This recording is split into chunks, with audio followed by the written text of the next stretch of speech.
Have you ever done breath work and suddenly seen images, memories, or felt something spiritual and wondered, wait, what just happened to my brain? Ever since I did my very first breathwork experience last year at Awaken, I have been really wondering about the science behind it and gotten very curious as to why whatever happens, happens. First, your breath directly controls your nervous system. You have two main modes, fight or flight, and rest and repair.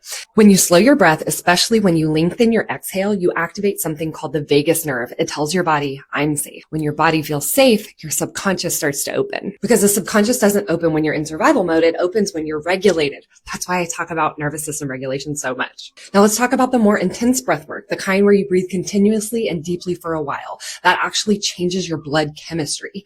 When you overbreathe, carbon dioxide levels drop, blood flow patterns in your brain shift, and something really interesting happens. The logical, analytical part of your brain, the prefrontal cortex, quiets down. That's the part of you that narrates everything, the overthinking part. When that quiets, the emotional brain and visual brain become more active. That's when images pop up, old memories surface, you see symbolic scenes, you feel deep emotions. It's not random, it's your brain shifting into a different mode. Okay, so there's also something called the default mode network. This is the brain network responsible for your sense of me, your identity, your story, your ego. Breathwork can temporarily quiet this network. When that happens, you may feel less separate, more connected, more open, more spiritual. Scientifically, your self-referencing network is softening. Experientially, it feels like transcendence. So your brain actually thinks in images before it thinks in language. So when your logical brain steps back and the subconscious communicates in symbols. That's why during breathwork, you might see your inner child, see colors or archetypes, relive childhood memories, have what feels like a vision. It's not crazy, it's symbolic processing becoming dominant.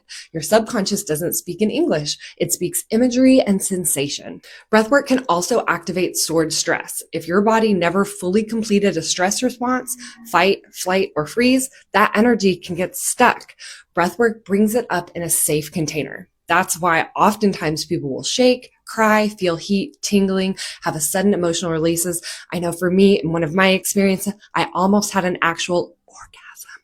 The body is completing an old survival cycle. When that happens, the brain updates the memory as safe now, and that feels like relief or clarity or breakthrough. Here's the truth. Neuroscience explains the mechanism. Spirituality explains the meaning. Both can be true.